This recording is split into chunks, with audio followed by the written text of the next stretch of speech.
I find that when you're using these things more as a tool than just a convenience, you create things that are so much more meaningful. People are gonna be like, can you send me those photos? And I'm like, absolutely, absolutely. I have a dongle for it right here.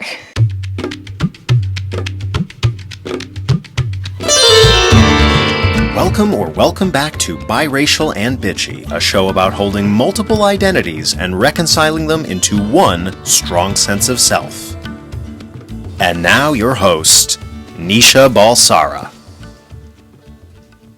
𝗕𝗶𝗿, bitches. My husband just went to the plant store and I finally have a second to myself so I can really bitch today. Sorry everybody, I had to take a little minute. My father-in-law passed away after a very long and courageous battle with Parkinson's, and it's been very fun watching my mom go through MSA, the parallel between the two. It's really led to a really healthy place for my mental health. Everybody's wondering, where did I go? Alas, am I pregnant? My poor mother's getting calls, is Nisha okay? Where is she? This girl hasn't taken a break from the internet in 12 years, hello?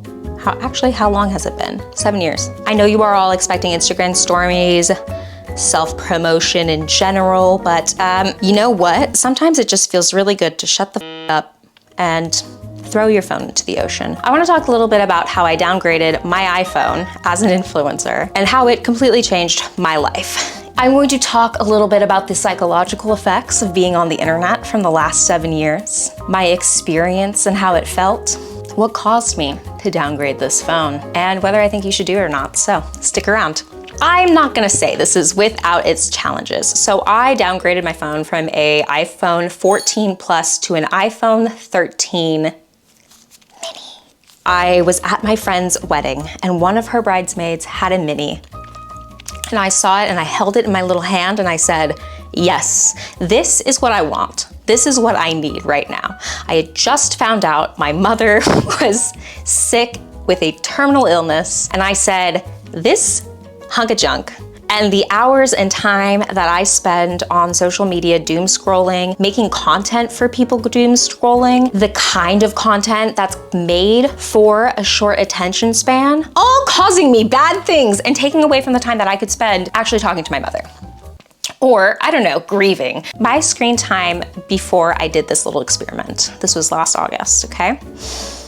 2023, my screen time was at an all-time high. I think I was getting like 10, 11 hours a day, which I'm like, how does one even do that? But I was always stimulated. All this stimulation was just, I think, because I'm going through a lot of health problems. There's just so much personal stuff going on.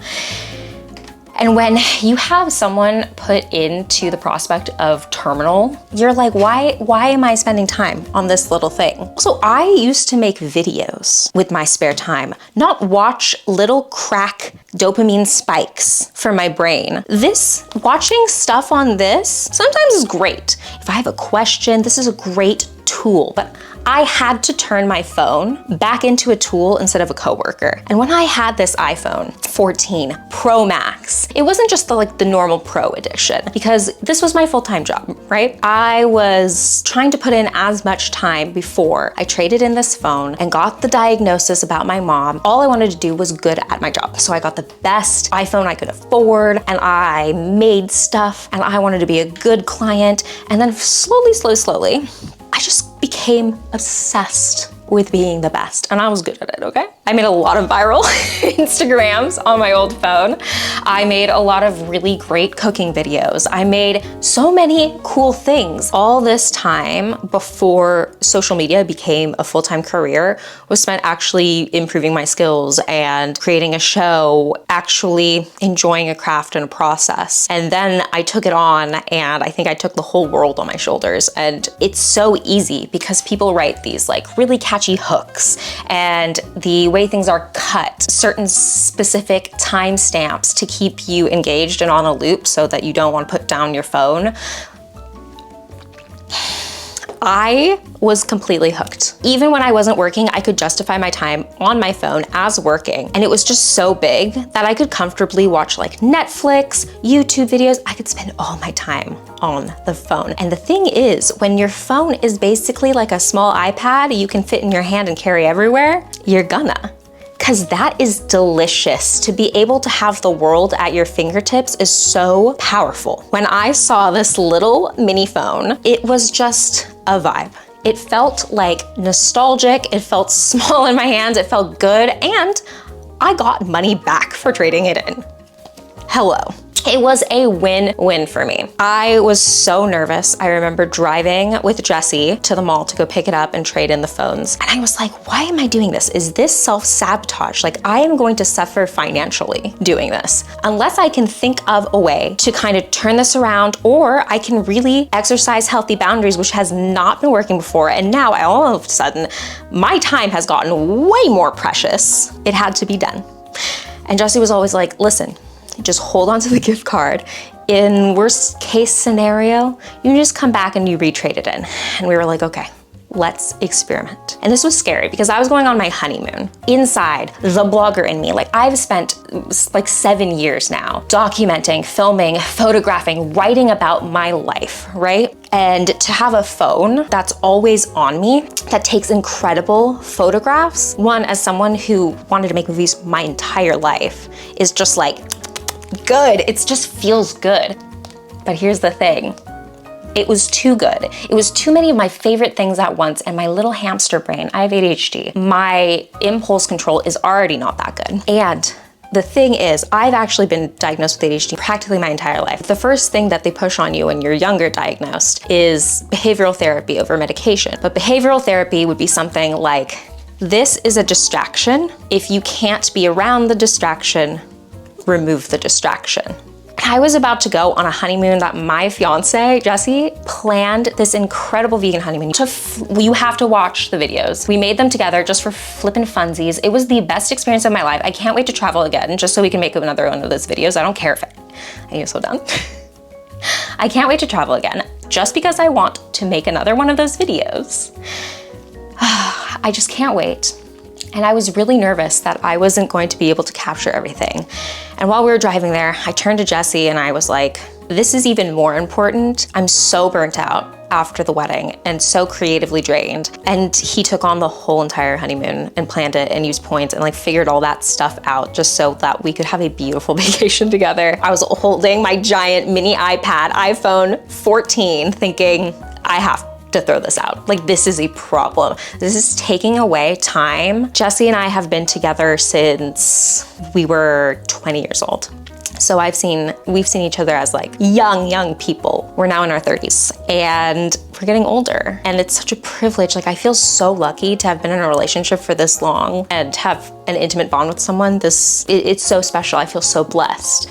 And this damn phone is taking away time that is limited with someone I am obsessed with, just like it is from my mom, just like it is from the things I love. So I happily turned this in and I got my gift card, I held on to it, and I noticed when I went on my honeymoon and I was taking clips on this little tiny cutie phone.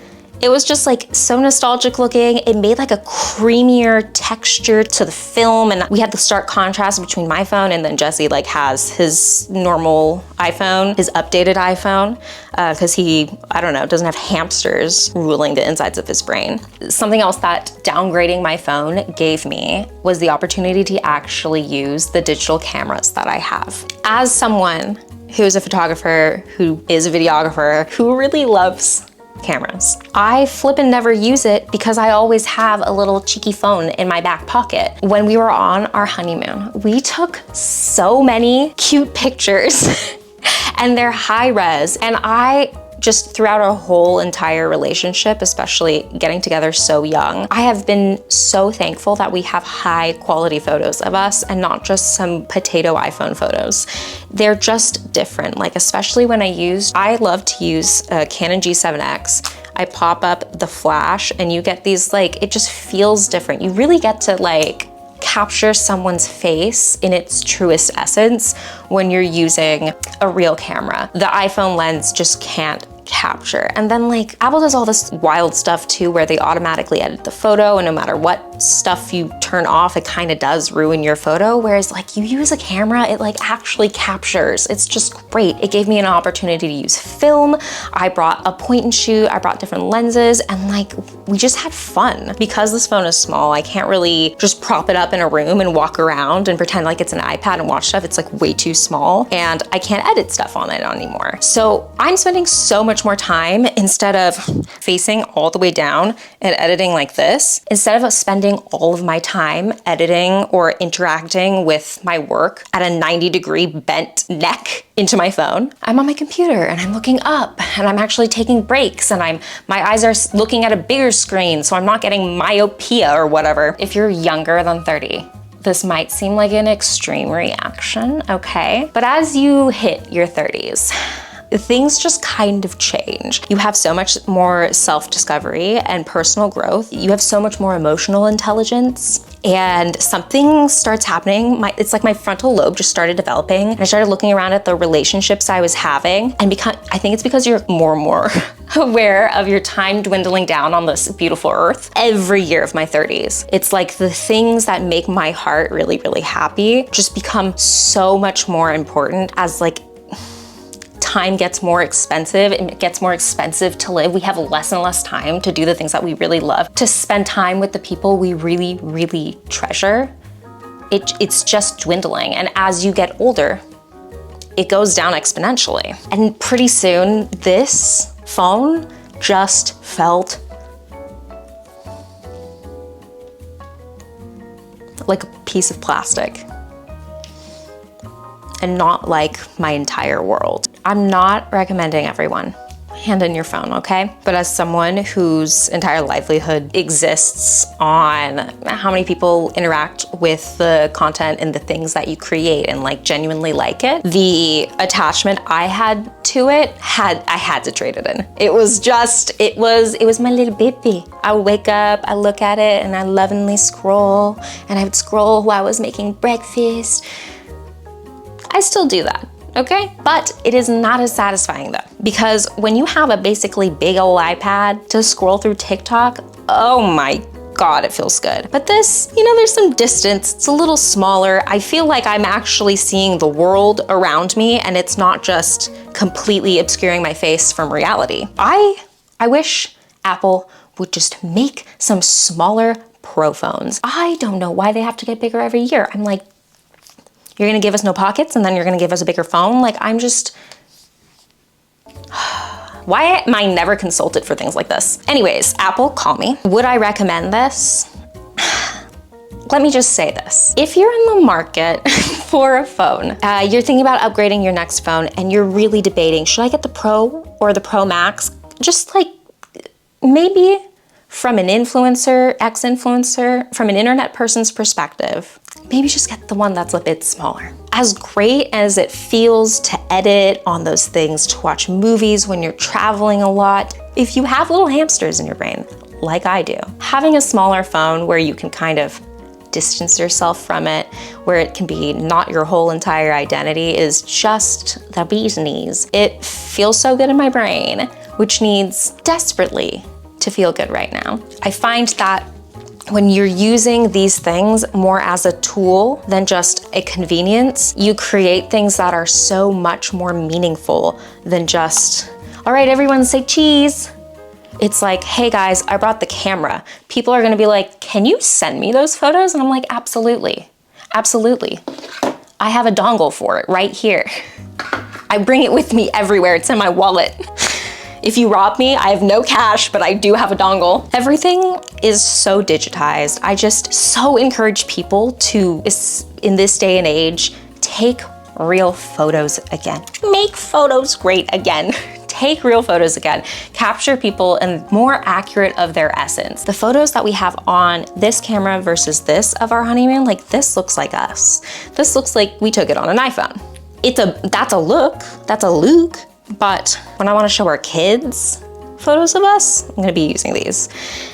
And I don't know, things as special as love and life deserve to be captured beautifully. All right, thank you so much for listening to this episode. That's all I can do now. I'm deep in the waves of grief. Can't a girl clutch her knees and rock back and forth in a corner without the world to judge? No? Okay. Bye! Thank you for listening to Biracial and Bitchy. Be sure to rate us 5 stars because remember, karma is a relaxing thought. And do a bitch a favor, share this episode with a friend.